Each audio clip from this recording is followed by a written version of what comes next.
Working with a true expert is an experience unlike any other. Knowing they have the knowledge, experience, adaptability, and judgment to serve you and those you love is something special. As a trusted guide through the most important times in my clients' lives, I have realized that these experts are all around us and I want to know more. I'm Brandon Ayers, and I've searched near and far for the people I consider to be experts in their field, interest, or hobby. As it turns out, they're just like us.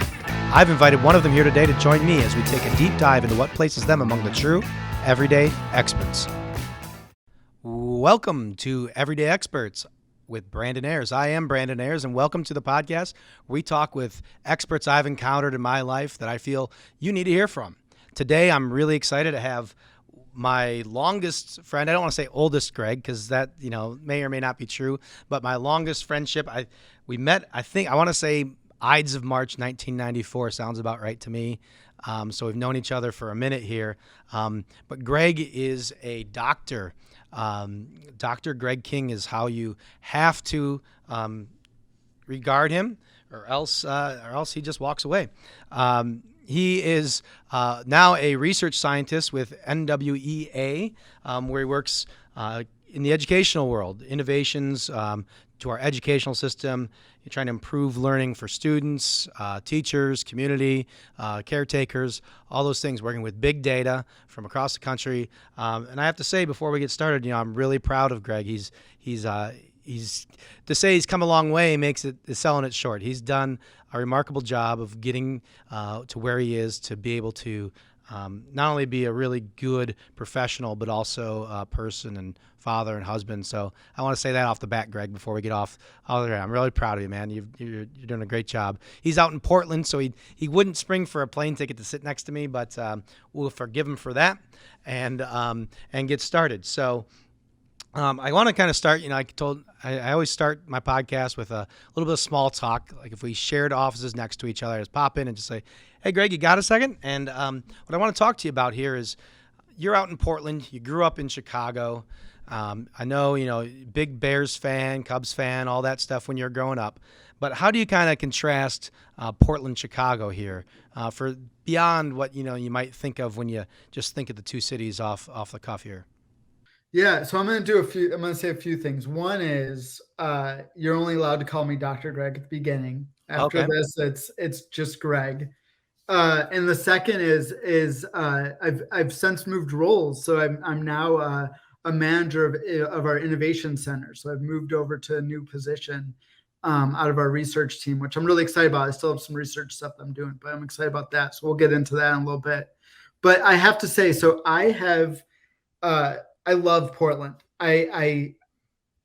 Chicago, it's still very weird to me to live in Portland because I live about 10 minutes from downtown Portland. Mm-hmm. And it takes me 10 minutes to get into the middle of nowhere where there's just farm fields and country. So either way I go, 10 minutes, and I'm basically in a pumpkin patch out with like petting animals and cows and, goats and, or 10 minutes I'm in, downtown, I'm in my office, and 15 and I have to go into work. So it's kind of a weird experience. Cubs wise, I still will always root for the Cubs. They're part of my DNA. The Bears are part of my DNA, but I have to admit, I have fallen in love with the Timbers and Thorns.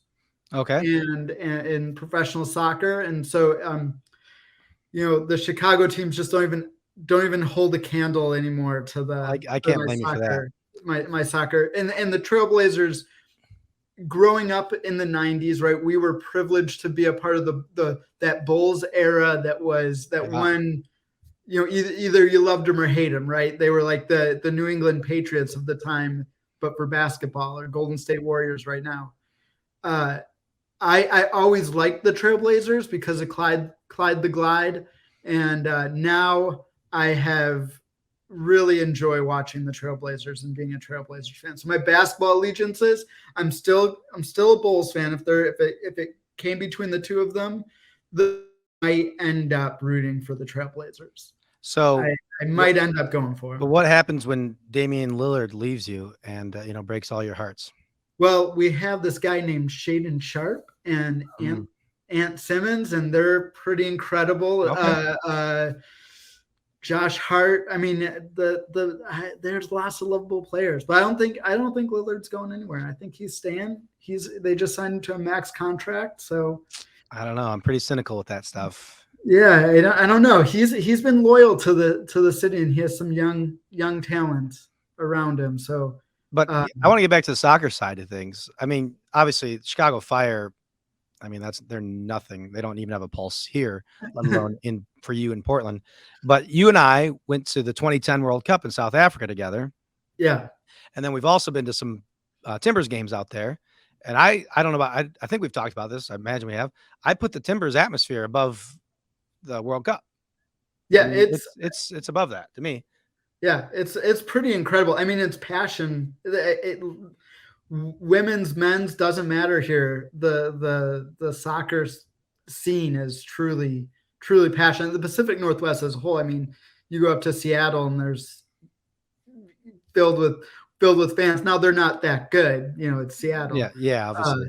we can all make fun of Seattle in this way. This is recorded, so maybe I shouldn't make fun of Seattle. Yeah, But no, I can make fun of their soccer team now there you because go. the Sounders and the Timbers, we go, but it's super passionate the entire Pacific Northwest. So I mean, you go anywhere, but it's what makes the Portland Stadium nice is it's compact, and so Uh-huh. it's really loud, and everyone is passionate, and I think we've gone to a few games, but I was at the first game that when the Timbers became an MLS team. Oh Went yeah, to the yeah. first game and went to the MLS Cup that we lost last year. So soccer to me is still one of those accessible sports where we can go to the games. You can afford to go to the championship matches all the way through, and it's still a really good atmosphere. But I think I put the passion close to what we saw at the World Cup, you know, Yeah. um, for countries. Yeah, no, I agree. I agree. It's second to none. Best. I would go to a Timbers game every weekend if I could. Yeah, It's you're the best always to watch. welcome. Yeah, I'll just drive over. Um, so let's get after it then. Let's get after it. So otherwise we'll small talk all day. You know something about me that I used to be a history teacher, and all that, and I kind of see one of uh, the founding principles of a country is that public education. Having a really legitimate quality education available to anybody is one of the things that kind of separates us from, other countries where it's hard to move upward. Um, so I want to kind of get your thoughts on that kind of as a base to start the conversation of what you see the quality of education, and then we'll get into some of the things that are good or bad or otherwise about it. But where do you see that? Yeah, I think so. This is where you get my serious side, Yeah. because this is such an important issue, and it's one of those areas where when we do this wrong, we rob our country of brilliance every day. Mm. The way that we set up our systems so that students can be successful, it makes it so that we are sometimes measuring students on a scale that isn't appropriate for them, or we aren't measuring it in ways that open up opportunities to them. So and then when we see students not flourishing in that system, because sometimes it's very as it's very test based, right? What do you Yeah. know? How do we Yeah. know this? And we're almost teaching to a test, teaching to a Hmm. graduation test, teaching to an ACT or an SAT, teaching to in order for teachers to get pay raises, right? Sometimes they have to teach to a test. And so we see students not always flourishing in those spaces, and um, it's difficult for us to be successful for students to be successful when their individual needs are not being met. And Right. so it's one of those things to me that I think I care very deeply about how we need to know that students, we need to know what students know. You need to know as a teacher, right, what students are bringing with them so that you can teach them appropriately. And we need to set up systems that incentivize that kind of work with teachers and incentivize our students to come in and show their knowledge. Right. So the thing I think of often, you mentioned, you're losing brilliance every day. I student taught in LA, as you know, and John C. Fremont High School is the school, right in the thick of it in LA. Um, and I think their enrollment for like freshmen was like 2,000 freshmen, and then it was 1,000 sophomores, 500 juniors, 250 seniors, something like that, where basically are losing half a class every year, and they weren't moving. They Yeah. weren't moving. And I thought about how that compounds over time, and how many, out of 2,000 people that leave eighth grade, 1,700 of them don't have a high school diploma, and what that leads to as far as hardship, ability to um, to support a family, all that kind of stuff down the road. It's kind of almost haunting, honestly, to think about that. Um, but talk about uh, achievement and things like that when it comes to education. Um, Not all schools are created the same. John C. Fremont High School is different from Johnsburg High School, Yeah. right? Um, different things going on there. Um, what I want to kind of get your viewpoint on is, how do we close achievement gaps? How do we, you know, uh, get those things done so that, you're never going to be perfectly equal with that. But what can we do? What are the things we can control to start closing that thing down? Yeah. It's a good question. Obviously, my mind immediately thinks about how we. Let me rephrase this. Why do we care so much about achievement instead of growth? Hmm. Should I care more about what a student is learning or what they come into the classroom knowing? And I think sometimes we tend to, as a dad, I have to check myself on this too. Of what percentile is my kid?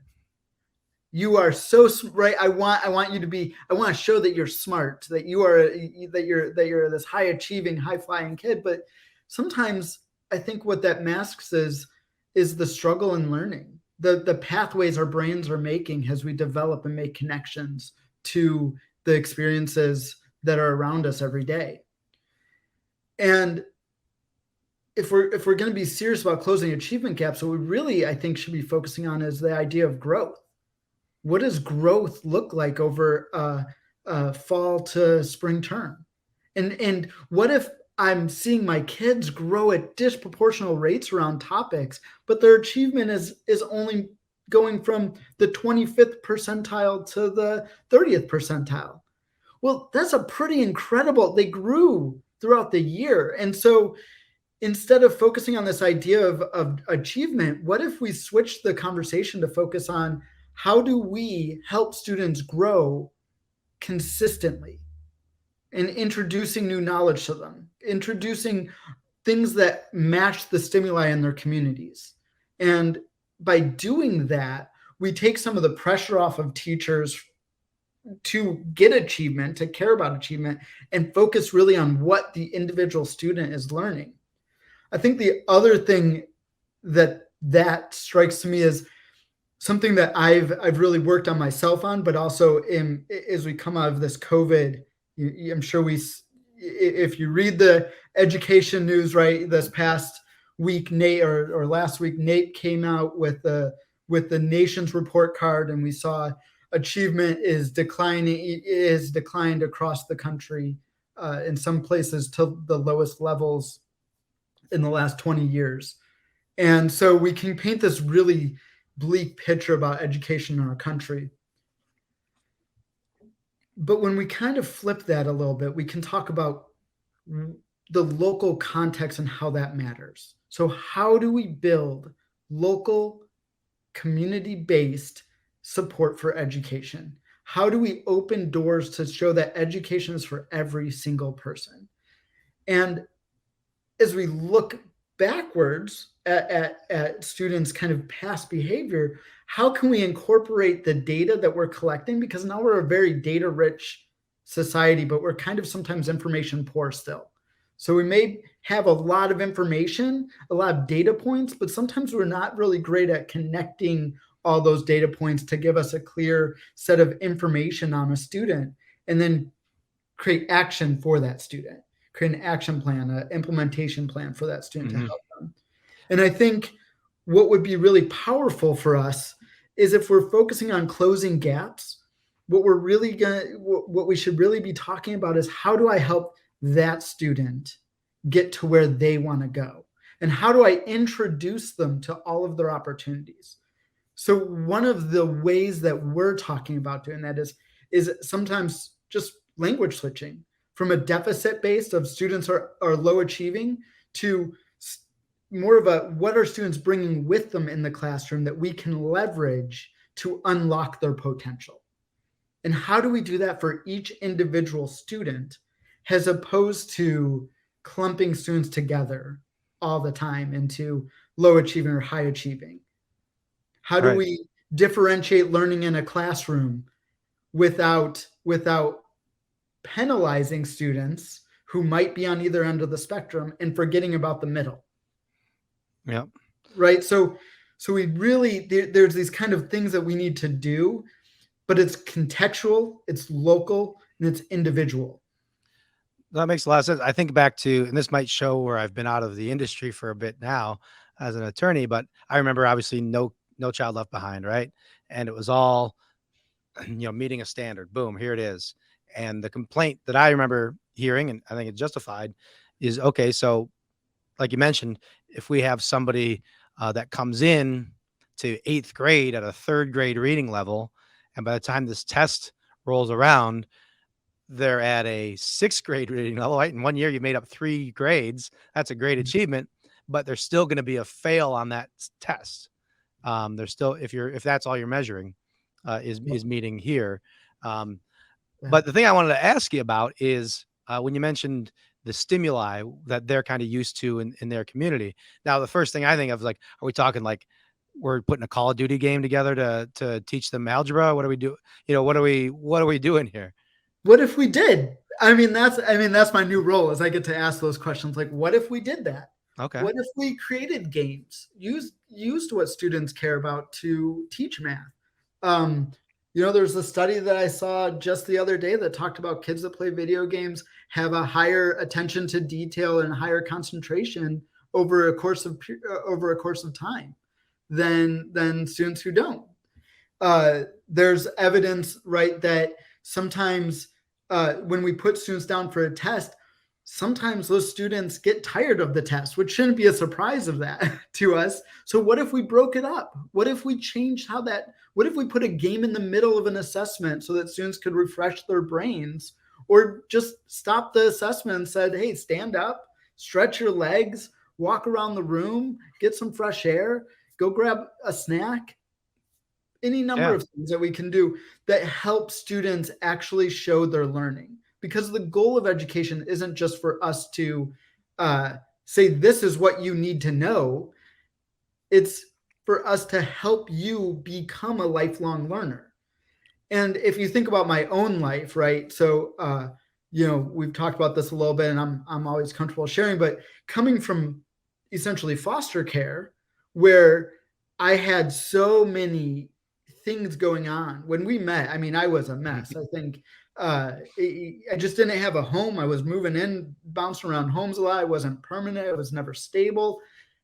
And how do you expect someone to learn it when that's happening at home? So if you just measure me by my achievement level, well, in my experience, I didn't think that showing I was smart was exactly the wisest thing to do. I got by more by being a chameleon, by blending in. So I never Yeah. wanted people to necessarily know I was good at math or good at writing or good at reading. I just kind of wanted to blend in.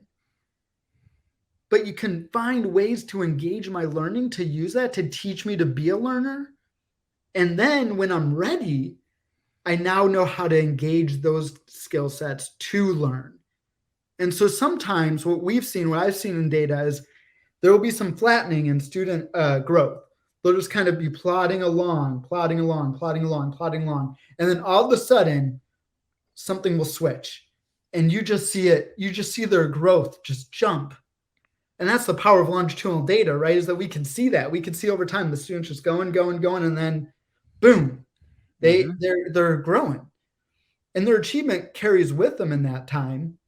But it's a steady, and when we find the spot, we can unlock that. We can help them.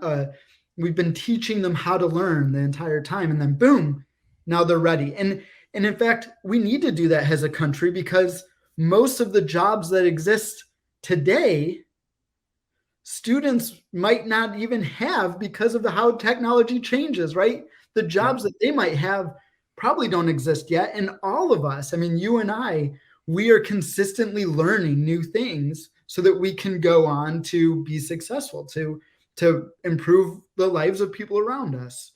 And so we have to be teaching kids how to learn and teaching ourselves how to learn. And as we do that, what we'll see is that we'll start kind of changing the systematic culture that we create, that's more like a wheel that's just on autopilot, just churning downhill, and we'll turn it into an actual car that can drive uphill. Okay, that makes sense.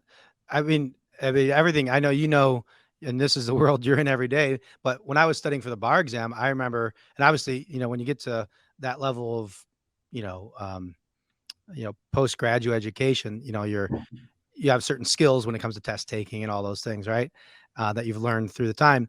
But I learned about myself when I was studying for the bar and taking practice exams, to stop every so often. I think it was every 15 questions. I learned to physically put my pencil down, sit back in my chair, and just take a couple deep breaths. Because when I was grading my own practice tests, I could see all of a sudden I'd get 6 out of 8 wrong, and I'd go back and they weren't really hard questions. It was just my concentration was slipping. Yeah. And that was me at a pretty high education level. So you can imagine somebody where that didn't eat breakfast that morning, for example, and now is dealing with this test that was written by somebody that's never been in their situation, has a completely different vocabulary. They're kind of up against it if you just kind of do it all in one go. So that'd be really interesting to see research and numbers on of. I wouldn't call it gamifying, but just kind of forcing breaks, just forcing the reset to give the kids a better chance to be able to succeed on that. What's in the end a really important examination for everybody involved. I remember when you and I went to, I think it was our senior year of high school, and we went and got our files when we finally could, and seeing all the little things that were in those educational files about what teachers or whatever, what course they'd put us on or what reports there were. It's kind of surprising that, that little test that I liked that I didn't have to go to, algebra 2 that day. That was my big kick, but it was really a test that was going to be my file that they could send to people. Like that's really that important. It was kind of an interesting thing. I want to talk a little bit about standardized testing and data and stuff. Because I've seen it, on the funding side of things, right? Again, going back to, hey, if you don't meet these standards, we're going to pull things, or we're going to open whatever it is, so you lose enrollment or whatever the sticks are, not just carrots. I know I've talked to you about it, that's not just the only use of even quality standardized test. Even the good stuff has other uses than just funding, right? Yes. And good assessments are necessary to learning. I want to be clear about that. It is important that we have data on where, it's important that students have data on where they're at. It's important that families have data on where students are at and what they're learning and where they're growing. The key though is in the use. What is the purpose of these things? So we want states to be able to say, how do we keep taxpayer, funded schools accountable for the money they receive? That's an important piece of our society. And in fact, done right, we actually may be able to increase funding because we're connecting it to the local context in a standardized state level way. So I think we tend to just want to throw everything out instead of think about how we can repurpose and use these things in important and equitable ways. And where we are talking to the local context, where we're talking to communities and we're bringing communities into the room. So we're doing. I'm on several projects where we're thinking through that in different ways, and I'm really excited about those. Of course, I can't talk about all of them, Yeah, yeah. but what I can say is that one of the things that are really interesting to talk about is this idea that we can help with where a student's at, help kind of say, hey teacher, here's where these students are at right now. Here's the things that we're seeing. Here's how we want to, here's how you might be able to help this student. Here's where they're struggling. And that's good information, good data for teachers to have. On the other end, right, we want higher education to be able to say, hey, we know that if you take this class, you're going to have a good chance of success, that you know the baseline material so that you're not struggling with calculus or something like that when you go into college. Yep. The key is that we want those things to be based on the student, not on what a student might be or the community that student, for lack of a better way of saying it, the socioeconomic kind of income that community, that zip code that student belongs in makes. We Right. want it based on the student, and we have the data to do that. So we could say, here's how this student's doing, here's how we would project that student to do based on their past history, based on what they've done in the background. So that way the student becomes the owner of their information. Well, that's really interesting because I mean, even think about the town and school district we grew up in, right? There are very different communities, right? Yeah. So if the baseline is the school or the class of 2002, you're gonna have very different outcomes. But it's based on what did what did Brandon and Greg in Pistachey Highlands do last year versus Right. what are they doing this year?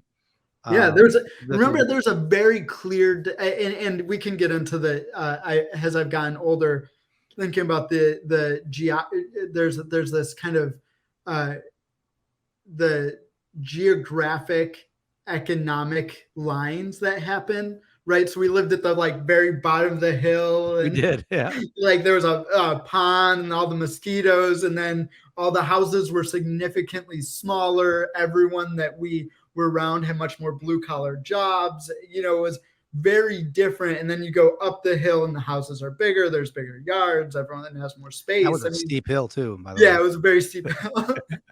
And that, so you just see how different communities might do different things. So sometimes, right, and if you go a little bit over one town over to Fox Lake, Yeah, right, you had a completely, everyone was kind of more in the same yeah, geographic we would have been area. maybe the more fortunate.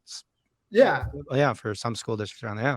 So it's kind of an interesting way of thinking about, but yeah, if you put our what we were getting in our community, in our little neighborhood, compared to what others were getting in their communities, in their neighborhood, and the kind of the widening of what you see people doing, and the access to different things, you're going to have two different results.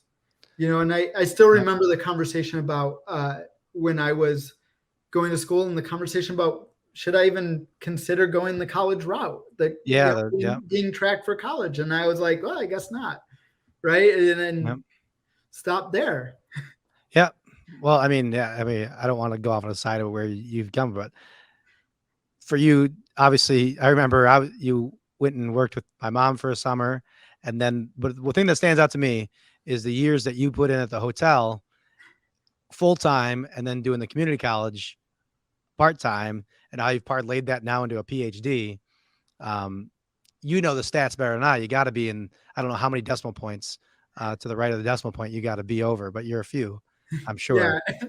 I'm sure. Coming from foster care to PhD, I think there's a handful of us. We'll have to find each other one day. Yeah, you could do a little mastermind group or something. Yeah.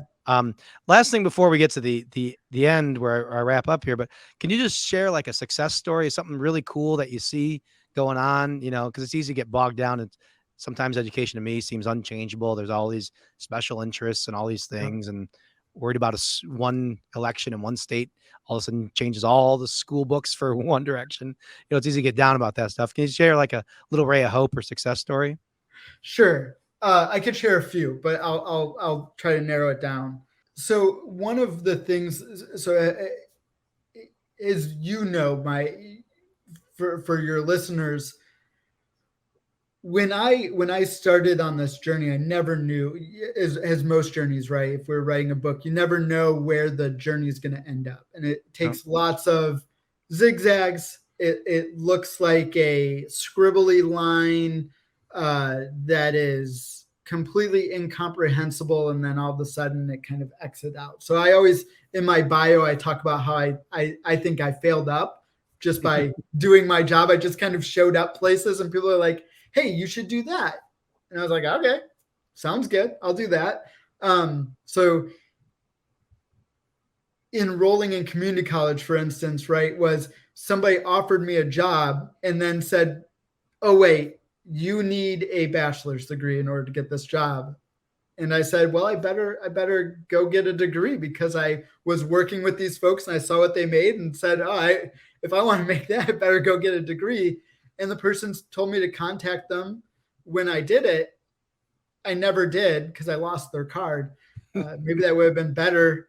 Maybe it would have been more lucrative, but ended up going to community college. No one talked to me about what to do. It was 20. I took 20 credit hours and was working 40 hours a week. I think I got 5 speeding tickets and 2 car accidents from falling asleep during that time, and then decided to got straight A's, which I didn't think was anything big, but it ended up getting me a scholarship to Western Illinois, which is a great regional university. And so I didn't start off, I started off community college of Western Illinois, and then at Western, some people connected me to other people, and I ended up at Colorado State for my master's degree, and then worked full time. And somebody said, you should probably go get a PhD.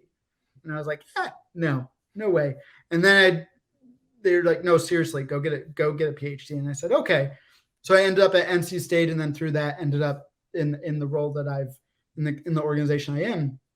And as I've been there, one of the things that's consistently stood out is this idea that we need to do a better job as a country at connecting students to where they can go. I've said that a few times. And one of the first things I did is our organization, NWA, tests about 15 million kids a year. So we connect with 15 million students a year. It's about 20% of the school market. And the power of that is that if we do it right and we connect with students, we're able to help those students see all the possibilities available to them and the potential that they have.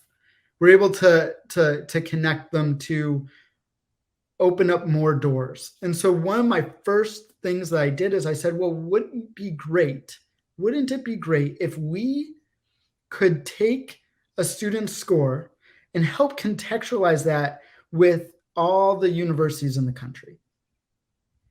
So the student takes our assessment, and then we didn't just connect it to the universities throughout the country, but we showed what they could do every year from 6th grade if they just bit off a little bit more, if they just grew a little bit more. What are the majors that they would end up being able to go into?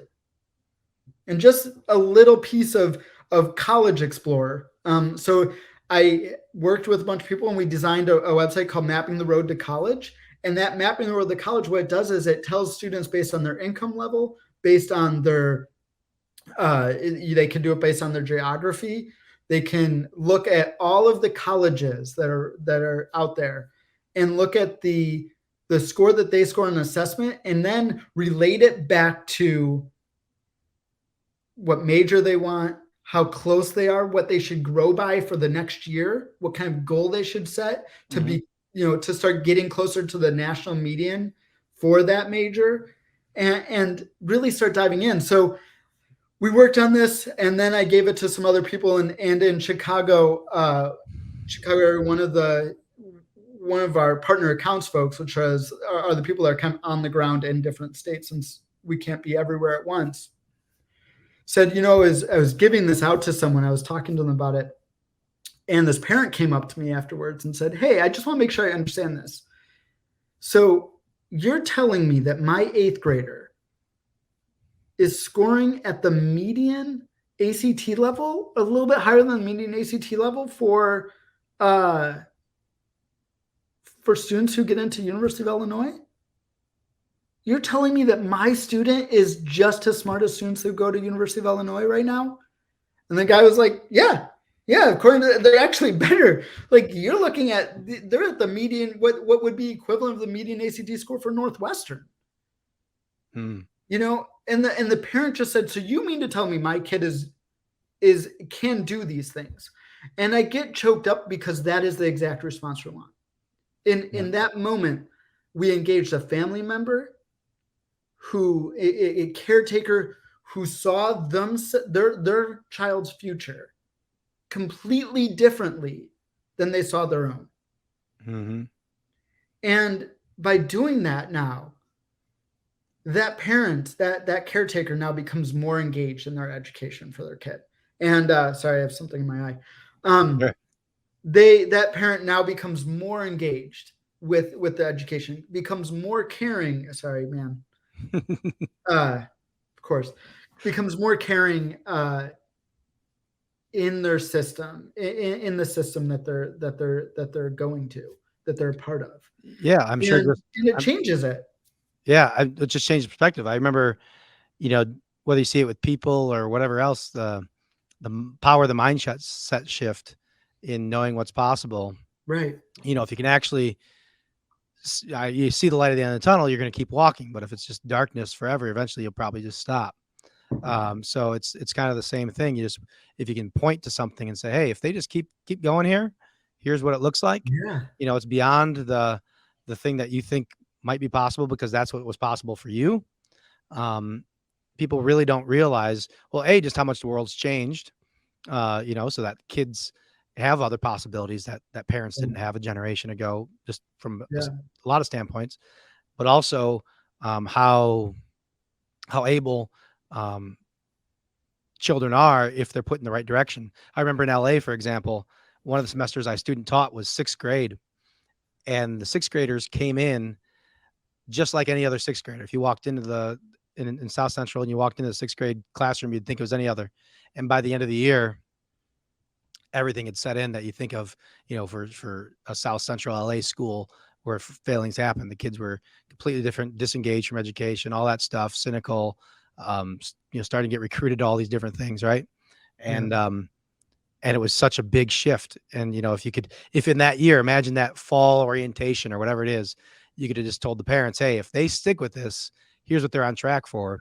Right. Then all of a sudden you say, hey, now you don't make that bad choice. Yeah. Now you don't turn off at a key time. You keep going for when you do blossom, you're ready to go. Yeah. It's this idea that what if we shifted our education to every grade level all the way through a career was treated as a chapter of a book as opposed to its own individual book. Oh, okay. Right. So instead of us going through 8th grade to high school, we carried information from 8th grade into high school. And so students were engaged in that entire process. They could see themselves from, 5th, 6th, 7th, 8th, 9th, 10th, and into whatever opportunities they had available to them. Right. The other thing we added to that is that we also changed, we put the cost of education by income level so that people could see that college was much more affordable than people realize, right? So if you open your browser, you'd read nothing but college is unaffordable, and 100K in debt. But if you start digging into those numbers, what you actually find out is that public education, our University of Illinois, our University of Minnesota's, our Western Illinois, Central Michigan's, Eastern Illinois. I'll try to hit Northern Illinois, Southern. Did I hit all of them for Illinois? You're getting there. Okay. All the public ones, all the public law schools, at least. But you start seeing that those are really good schools and they are affordable. Our University of Illinois, our Northwestern, depending on your income level, those become more affordable. So when you hear someone being 100K in debt, it's important to look at those numbers. And so what we started to do is contextualize that data to say, not only are you scoring at a level that makes it very realistic for you to go to University of Illinois, but you're also, it's also affordable. It's accessible to you. Right. So it's not that you can discount yourself on any of those factors. Now you can actually move forward in that space and Right. believe in yourself. And now your family is coming with you, or your caretakers are coming with you in that process, on Right. that journey. You're engaging everyone. And that's Yep. where that growth mindset comes in, right? I think when I took the ACT, I hadn't eaten breakfast. It was the first year, I believe, that Yeah. We had the first year mandatory. Yep. yeah, that was mandatory for graduation. And I went in, and I think I hadn't studied, I hadn't taken any prep classes, I didn't care, and I just showed up and took it and walked away. Right? I had no purpose behind it. But if you had engaged me in 8th grade and said, here's all of your opportunities, and these are all affordable options for you, Yep. I'm going to shift it. Yeah. Right? Yep. How do we, so we can do that with kids now. We can actually attach that, but we can do that with families as well, and caretakers, and bring that community with us. Yeah. Well, we're getting up above 40 minutes here. So Okay. I know we could talk all day. So let me get to the, what I call the three-peat, 3 questions I ask each guest, all the same questions. So first question I got for you, Greg, is what's a favorite book for you to recommend to friends? I love reading. Yep. Obviously, I have done a lot of it. I think my favorite one that I thought was really well written, and I think it's older now. I would be curious to see how it holds up. So I might need to read it again. It's called The Drunkard's Walk, Okay. by Leonard Mlodinow. And it's The Drunkard's Walk: How Randomness Rules Our Lives. Oh, wow. And it's this book just about the data. It was one of the first books that made me fall in love with kind of economics and data and information. And it is a book about just how probabilities and in some cases just random connections or statistical concepts can be used to improve lives, but also harm lives as well, which is dangerous, which is why we need to care about how we use information. But it was a really good book, very fascinating. What made you read? What was that part of your PhD? When did you read that? I think I read it now, before my PhD, but it was one of the things that made me start wanting to go further into education. I think it was after my bachelor's degree. I think it might have been while I was getting my master's. It was just a really good book, just about how you just don't give up on things, right? So eventually we tend to run our lives in this kind of, these things always happen to me, or some people are just born lucky. And yes, there is some truth to that, but there's also a lot of, the more that you put yourself out there, the more that you kind of rely on multiple pieces of information. It's very similar in some ways. Nate Silver, who is the 538 economist, wrote The Signal and the Noise. And so he wrote that, I think, in 2011 or 12, but there's some similarities and overlap just about the method of getting lots of information as opposed to just relying on your one bias, right? Okay. So That sounds like a good book. kind of widening your standards and being okay with change, with changing and adapting what your plans are, because things change around you as well. Yeah. Well, it sounds like a good one. Yeah. Okay. Next question. What's your go-to stand at the farmer's market? Ooh, that one's easy for me. There's this place out here in Portland called Olympic Provisions. Okay. And they make amazing salami.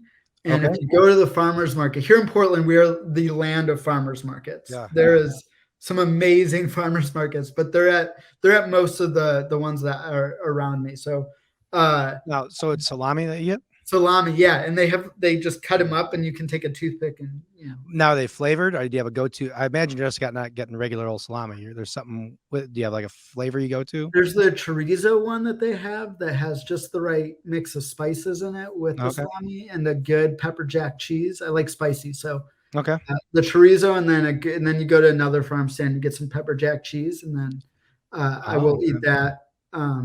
But now that my child is old enough that they too can enjoy food with me, I have to buy more, because I can eat an entire stick of salami on my own, and now they are like, oh, that's really good. Can I have some more?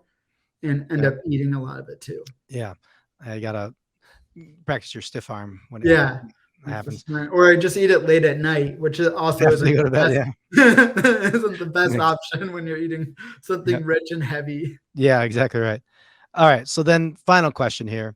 If we got done with this podcast and you got opened your email and you're just not allowed to do what you do now, you still have all those same skills and life experience. You're not starting over that way, but you have to do something else. What is that thing you're gonna do? So not in education. You know, I I would just not mind working for like an athletic or outdoors company or something like that. Okay. And doing if I could still do can I still do data analysis Sure. and Sure. like and research and stuff? I would totally go work for like a Nike or something or Adidas. I mean not Adidas, but Nike or Nike, Columbia's REI. out here. Yeah, North Face, something like that. Okay. Help them develop some new waterproof moccasins. Yeah, yeah, and not even just develop that. I just want the employee store discounts. Oh, that's what you're going for? All right. Well, you can probably do a lower level job and get that discount. Well, You know? maybe there we Yeah. go. Yeah. Um, all right. Well, thank you, Greg. I really appreciate you taking the time to do this. I know you're busy out there and obviously the young family and everything. I appreciate it. Thank you, everybody, for listening to this, our second episode. We really appreciate that. Thank you for listening this far along. We'll be back again with another episode. Other than that, be kind to each other. Adios.